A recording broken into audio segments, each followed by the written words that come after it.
Uy, ba't di ka mapakali dyan?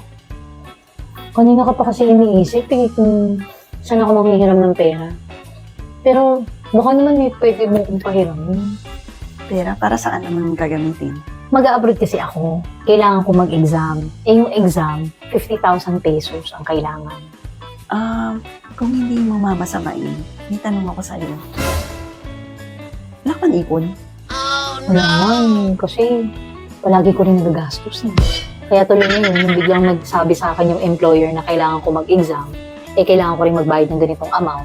Hindi ko tuloy alam kung saan kukuha. Pwede siguro mga 10K lang. Actually, hindi ko rin alam kung saan lalapit eh. Pero 10,000 is good na. Titignan ko pa kung meron pang iba. That is why in this video, i-share namin sa inyo ang isa sa pinakamalaking lesson na natutunan ko nung bata pa lang ako. That was when I was still 6 years old. And we will also give you super easy steps that you can apply immediately. When I was 6 years old, nung nakatira pa kami sa Divisoria, at kasama pa namin si Angkong at si Ama, kapag birthday, or graduation, or Christmas, or Chinese New Year, nakaka-receive kami ng pera sa mga kamag-anak namin na Chinese. What I do is whenever I receive yung money na ganun, nabigay nila. Nung una, kinukuha pa ng parents ko, lalo na ni Mama. Pusa naman yun eh.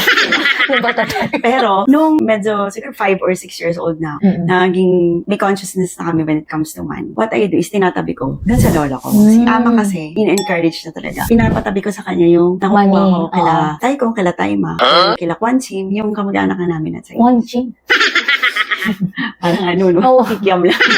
So, ang nangyari, parang natutuwa ako every time na may binibigay sa akin na pera. Binibigay ko lang din sa kay Lola. Nung naging 6 years old na ako, siya na lang, wala na si Angkong. So the greatest influencer mo pala, nung bata ka pa, para makapag-ipon, is yung lola mo. Yes, si Ama. Kasi nakita ko, pag galing siya ng tindahan niya, pag uwi niya, bibilang siya ng pera. Even yung pag-aayos ko ng pera, influence din niya. So ayan, narinig yung mga kanosi na pwede pala tayong ma-influence ng mga tao sa paligid natin when it comes sa pagsisave. Na, para mag-ipon ako. Matanda na ako. Ang hirap pa yung mag-ipon kasi maliit yung sweldo. Alam mo, nasasabi mo lang yan kasi single ka. Buti naisip ng lola at ng tatay mong turuan ka mag-ipon. Nababasa kayo na sa isip nyo. Actually, lahat ng iniisip mo ay valid. Would you believe that there are easy steps to follow para makapag-ipon ka? And we will share those steps with you maya-maya lang. Brandon Sanderson said, "But if we stop and if we accept the person we are when we fall, the journey ends. That failure becomes our destination." Let me explain. Kung tatanggapin mo lahat ng mga yan na tumatakbo sa isip mo, hindi ka na talaga makakapag-ipon. Sadly, kasi tinanggap mo yung katotohanan na mahirap mag-ipon. So, nung bata ako, syempre may baon kapag papasok ka sa school. Ay, tari may baon. May baon siya. Kasi kailangan namin bumili ng papel yung pang test paper.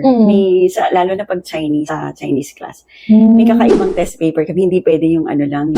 Pad Yung paper. pad paper, hindi. Oo. May kakaiba siya. So, doon na pupunta yung baon namin sa hapon. Kasi nga, lapit lang yung school namin. Pagka nakakuha ako ng baon, binibigay sa amin ni Papa for the whole week. Talaga? At that whole week na. early age, binibigyan na ng buo. Kasi ayaw niya nang paisa-isa naman. Hingi araw-araw. So, bibigay niya sa amin yung 1 week. Tapos, yung ginagawa ko, dahil malaki siya, parang feeling ko, ay, parang gusto ko to na ganito na lang. Pero hindi, kailangan mo bumili ng papel, para makapag-test ka, o minsan magpapakain ka. By Friday, meron akong naiipon na sobra, or hindi na gastos. So, ibinibili ko ng pop cola. Pop cola, tayo na yun. Oh my God, nalalaman nila yung age Nalaman ko. nila age. Anyways, the following week, wala na naman akong pera. Or kung meron lang, siguro may iiwan konti. And then, ganun ulit, cycle, bibili ng test paper. Hanggang sa dumating sa point na yung every Friday ko na parang reward ko. Siyempre, mga ganun, parang i-reward mo yung sarili mo dun sa pinaghirapan mong pag-ipunan. So, nung Friday, sabi ko, wag ko kayang gastusin. So, doon nag-start na nung hindi ko ginastos yung natatabi ko for 1 week ipon. Nakita ko, sabi ko, wow, napupuno yung alkansya So, ko. dumadami. So, dumadami. Natuwa ako. Yeah. So, nung bata ka pa lang, parang wala lang naman yung sarili gusto mo Yes, na madami. Parang yun yung naging drive ko. And then, sabi nga natin, di ba? You create your habit when you were 6 years old, 7 years Yeah, old. that's Which are true. your formative years. That's true. Yun yung nurturing years eh, di ba? Kaya from there, doon mo na ma-start start yung habit na since bata ka, that's a lesson that you've learned. And natutunan mo rin sa sarili mo. Parang you had that realization na, ay, parang nauubo siya, kabibili ko ng pop cola every week. Parang gano'n. Diba? So, Huwag mo na ulit-ulitin yung ano. what we've done was really parang, ay, gusto ko dumadami siya. Ayoko ng idea na nauubos. Oo, pero ayoko nang nauubo siya. Tapos hanggang sa parang gusto ko, kasi may na-form or may tinayong tindahan somewhere na gift shop. Parang pag pumupunta din kami doon, napapadaan, parang may gusto na ako mas malaking bilhin. So naiipon, doon ko siya nadadala eventually. Oo. Like kunyari, pag may Christmas, na ipapambili ko ng regalo. Ay, nice. So, mga kanosi, ang step number 1 natin is you really need to find your purpose. Ano yung drive mo to save? So sabi ko nga kanina, the more ko nakikitang dumadami yung naiipon ko, kasi bumibigat yung alkansya kong pang pulbos, nilalagyan. Yung pag nilabas mo puti na. So the more bumibigat yun, parang na-realize ko, mas gusto ko pa na mas madami siya. I realize na yung mga naiipon ko from my baon is no longer enough para ma-hit ko pa yung higher goal ko. So, na tumataas ipon. na tumataas yung goal mo. Oo, tumataas yung goal ko. The more na marami yung ipon ko, parang gusto ko pa, taasan mo naman yung i-hit ko pa. And then one time, pansin ko dun sa compound namin, every morning, tanghalian din. Pare, compound na yaman. Tanghalian din. Maraming lumalabas yung mga oldies na kasambahay or angel or yung mga mismo talagang may-ari ng Owner ng bahay. bahay. Kasi usually medyo oldies na sila. It's either they're too old, tapos yung age nila mama, at tapos kami Kayo, mga bata. So, ang mauutusan, syempre, yung mas medyo matanda kasi sila yung naiipan sa bahay. So, napansin ko every morning, lagi silang lumalabas. Tapos nakikita ko bit-bit nila itlog. Mga bata naman, candy. At saka chichirya. Parang yun naman talaga. Oo, yun, parang yun naman talaga yung normally na hinahanap ng mga bata. Chichirya eh. So, I have a bright idea. So, naisip ko, ba't hindi ako pumunta dun sa kaloob-looban ng Divisoria at bumili ng wholesale na ganun. Tapos ako yung nagbenta. And nangyari yun. Ibig sabihin ni Chen, mga kanosi, number 2 step ay, Look for an extra income. yes. Kasi the more na lumalaki yung goal ni Chen when it comes sa gusto niya ipunin, hindi na kinakaya nga ng kanyang baon, ang naisipan niya is maghanap ng extra income. At notice, ginawa niya yung extra income out of a problem. Diba? Kaysa naman lumabas yung mga matatanda. Sa amin na bibili ng itlog, ng candy or chichirya yung mga bata naman. Akala ko nga nung una walang bibili. Basta nagpaskill lang ako doon. Pero naman, yung una parang nahihiya pa ako sa mga kapitbahay namin. Pero nakita nila kasi ako yung nagbebenta. So mga bumibili-bili naman sila kahit paano. Wow. So from there, na-hit mo na yung goal mo, nadadagdagan na yung ipon mo. Oo, kasi parang basta kumikita ako ng 50 cents at that time. Oh my God, yung edad! Pero malaking bagay yung 50 cents nun, especially if you're young, tapos nakakapag-ipon ka, diba? Out of that extra income. Oo. So nag-expand pa yun. Ay, taray, nag-expand. Diba? Hindi, nagkaroon pa ako ng ibang business within naman sa mga among my classmates. Nagbenta ako ng sneaker. Hindi ko rin alam bakit ba pumapasok yun sa isip ko. Pero Hindi ka basta, talaga si Chen. nagbenta ako ng sneakers sa mga kaklase ko. Kumbaga, bibili ako ng isang pad, dahil ika-cut out ko yun, tapos ibebenta ko pa isa-isa. Kapag may bumibili din. Kahit naman yung tindahan kami sa baba, kasi mahal nung tinitinda dun sa kantin namin. Binibenta ko siya ng very affordable lang para sa presyong pambata, kumbaga. Pero ito na, syempre, may magbebenta, may malalaman, may ba't nang bebenta? So, dumating na tong competition. I believe supported kasi siya ng parents niya. Hindi ako bitter ako. Pero hindi. I believe supported siya ng Grabe, parents nagtitinda ka ng sticker, pero may competitor ka pa. Oo, yung isa, nakalimutan ko na nga yung name niya. Yun, mas Chinese talaga yun sa akin. Kasi, ang binibenta niya, palabunutan. Yung yung may gano'n. Yung tapos malaki. May May mga number. Oo. Yun sabi ko, talo ko dun That's when I stopped. So, isa sa mga lesson is makaka-encounter ka talaga ng competitor. Yeah. Meron at meron talagang kakalaban sa negosyo mo. Kay small business, kay malaking business, lalo na pag nakikita na mabili, gagayahin at gagayahin ka. Diba? Yung iba mas matindi pa. Kumbaga, eto na yung business mo, mas hihigitan pa. Just like what happened with Chen. Yes. One of the mistakes I committed at that time was, nung magkaroon ako ng competition, nag-stop ako.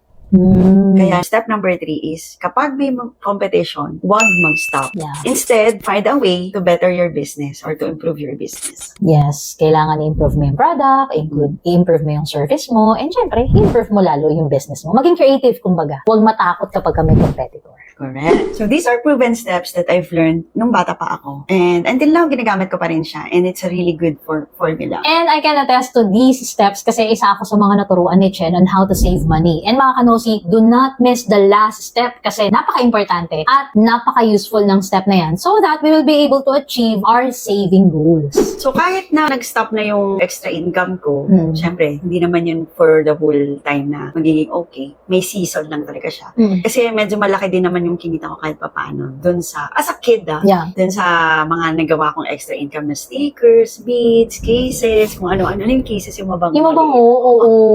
Yung, kaya parang wala na yun, nilalagay ko sa hindi pencil sila- case yun eh. Hindi na siya thing ngayon. You know what's funny? Nakakatawa. Kapag English kasi. Alam mo yung nakakatawa about cases. Kasi, dati kasi nung elementary school ako, elementary school ako. Nung elementary ako, kapag naglalakad akong ganyan, nakakita ko ng cases sa floor. Pinubulat mo. Oo, pinupulit yun. Nilalagay ko kaya yun sa pencil case ko. And that's the only time na magkakaroon ako ng cases. Kasi hindi naman kami basta-basta binibili ng ganun. Dahil nga, di ba, parang hindi siya talaga part ng ng pag-aaral. Ng kabataan. Tsaka ano siya, nanganganak daw.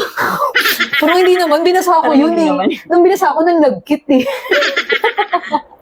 Pero mga kanosi, what Chen is trying to say earlier was, even though wala na yung extra income niya, number 4 lesson is, do not stop saving. Oo. Tuloy-tuloy pa rin naman yung pagsisave. Yes. And even if na-discourage siya na wag magpatuloy dun sa extra income niya, hindi naman siya na-discourage mag-save pa. So, nagtuloy-tuloy pa rin siya. So, do not forget that. Step number 4. Pero may isa pang challenge. Ano yan? Kapag may ipon ka, may tendency talaga na may mangungupit dun sa ipon mo. Aray ko, parang ako yun. Joke lang. Parang isa yun sa problema ng nanay at tatay ko yun. May nangunguha kasi ng piso dun sa sa pulbos. Di ba yung si Johnson & Johnson na pulbos? So siguro narinig ng tatay ko yung tungkol sa issue ng kupit. Nung mag-24 na ako, yan, medyo nadagdagan na yung age ko. Binigyan kami ng bank account with Papa para dun na namin lalagay yung money. Wow. Grade 4 ako noon, hanggang sa makalipat kami ng ibang lugar na. For so many years, nadadagdagan yung ipon ko din. As in, parang every year after school, matapos yung school, doon ko pinapasok yung mga barya-barya ko. Sa bank account na inopen ng father mo? Oo. Nung lumipat na kami ng ibang lugar, wala yung bank na yun doon. Nag-open ako ng account. Yung pinaka-initial nun, galing din doon sa mga ipon ko. Hanggang sa nakagraduate ako nung high school. So, nadala mo siya from 4 years old, 6 years old, hanggang sa, tumanda na. Oo, kasi sa tumanda. Mula lang yun sa pag-encourage ng lola ko na, sige, sa akin mo lang itago yung mga nakukuha mo ng birthday and Christmas. Nice. And our step number 5, kaya ako nasabing pinaka-importante to, kasi ito rin yung isa sa pinaka-importanteng lesson na naituro sa akin ni Chen when it comes to saving money. Back in 2016, nung nagkakalala kami ni Chen, hindi ko pa alam kung paano mag-manage ng pera, hindi ko pa alam kung paano ko gagawin to, and this and that, and kung napanood yung previous video namin, isa din si Chen sa reason kung bakit ako nagka-credit card. And this lesson is really valuable and important, kaya lang mahirap. May disclaimer na mga kanosi, mahirap siya. And this lesson is, you have to pay your debts first before saving. Bakit? Kailangan mong magbayad muna ng utang bago makapag-ipon. Kasi sabi nga ni Chen sa akin, isa sa mga importanteng lesson na tutunan ko sa kanya, kahit may savings ka, kung iniisip mo na meron kang mga bayarin, kasi parang hindi ka rin at ease, hindi ka rin at peace. Magbayad ka ng utang and then start saving. And it really works, mga kanosi. Kasi alam niyo, darating sa point ng life niyo na may biglang mangyayari tapos wala kayong savings, paano kung may utang pa kayo? Paano niyo pa matutugunan yung mga kailangan na yan, diba? But at the end of the day, mas maganda pa rin kung sarili nating money yung magagamit natin rather than mangutang tayo. Kasi mismo, sakit kasi sa ulo yung utang actually. Kaya para sa akin, most powerful steps. Kasi without that, kung hindi ko talaga inunang bayaran yung mga utang, tapos nagsisave ako, kasi hindi ko rin siya ma-enjoy, hindi rin ako magiging happy, di ba? At the same time, habang nag-iipon ka, tapos hindi mo binabayaran yung utang mo, parang meron kikiliti sa utak mo. Yeah, totoo yan. And even if, let's say, di ba, tayo kumikita ka, tapos halimbawa, you're swiping something sa credit card, pero alam mo na hindi mo naman dapat sinwipe, in a way, parang iniisip mo pa rin siya na, additional gastos. Kaya nga, sabi namin sa previous video, hindi kami nagsuswipe unless may pambayad kami.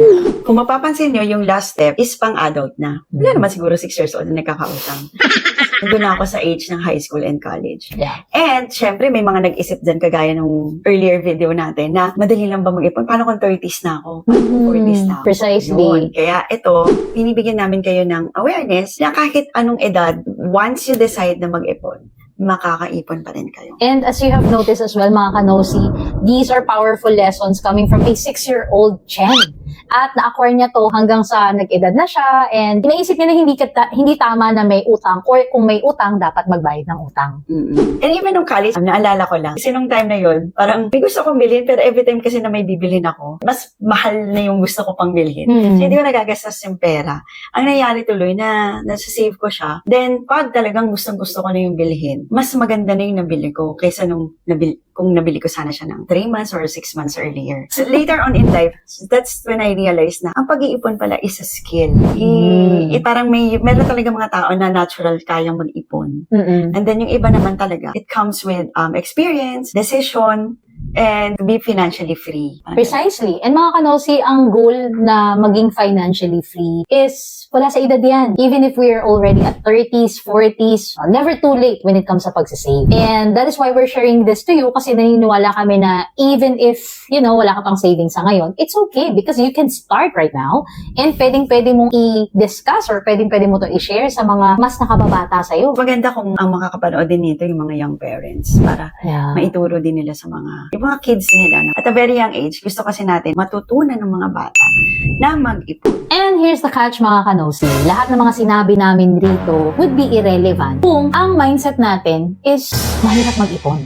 Kasi pag sinabi natin sa isip natin na mahirap, talagang magiging mahirap lang din talaga siya. If I didn't learn something from Chen when it comes to sa pagsasave at kung na-instill talaga sa akin is yung part na hindi ka makakapag-ipon or every time na may ipon ka, gagastusin mo rin, bibili mo lang kung ano-ano. Alam mo yun? Ang ipon mo? Sapatos. Madaming sapatos. Ang sapatos when we first. Yeah. Ang dami kong sapatos and even though yung savings ko, ginagastos ko kasi pag may nakita akong bagong sapatos, I like this. Parang dumarating ka na sa point na bumibili ka ng bagay na hindi mo naman kailangan. So, yan. May nagkwento sa akin na laging merong delivery sa kanila tapos wala lang, nakatambak lang yung deliveries. Hindi naman talaga ginagamit. Kaya lang, napapabili ka kahit hindi mo kailangan. Yes. Diba may mga friends ka na nag-off na ng mga ganyan? Dinelete talaga yung app. One of my friends, yung colleague ko noon sa isang company, sinabi niya talaga sa akin, in order for her to make sure that she will be able to pay yung mga kailangan niya like mortgage, condo, kotse, she deleted her app. Talagang yung mga apps na yan, online shopping apps na yan, pinag-delete niya kasi it helps her not to add to cart tapos i-check-in, i-check-out. Diba? So talagang nakakatulong yun. And it's a matter of, one is decision. The way you see it, kung paano mo titingnan yung pag-iipon. Kagaya na sabi namin kanina, yung pinaka number 1 is ano ba yung drive mo? Kung bakit mo gusto makapag-save. Sa dami ng mga sinabi namin dito mga kanosi, if ever you're still having a hard time following these super easy steps at sa tingin mo, mahirap pa rin para sa'yo or iba pa rin ang tingin mo when it comes sa pagsisave. Kung sa palagay mo, merong isang bagay na paulit-ulit na nangyayari sa'yo kagaya ng makakaipon ka na sana, kaya lang may bigla ang kailangan kang pagkagastosan na hindi mo namamalayan. Ubus na pala yung ipon mo. Baka may ipon ka, tapos may biglang umutang sa'yo, pero hindi nagbabayad. Oh my gosh. And sa palagay mo, ito ay laging nangyayari. Lagi na lang, napapasabi ka na lang sa sarili mo na, bakit pa lagi itong nangyayari? Pagdating sa ganyan, we got you. And all you have to do is to book an exclusive one-on-one coaching for free. And we would like to find out more about it. Thank you mga kanosi sa patuloy niyo pagsuporta sa aming mga uploads. And most especially, special shout out tayo kay Miss Mayrit Nagera at Miss Maricar Toyko, maraming salamat po sa inyong support and syempre sa lahat ng patuloy na sumusuporta at nanonood kay Nosy Rosie. Malapit na po tayo mag 2,500 subscribers mga kanosi. So we are also encouraging you to subscribe and syempre i-share ang video na to. Have a great day! God bless!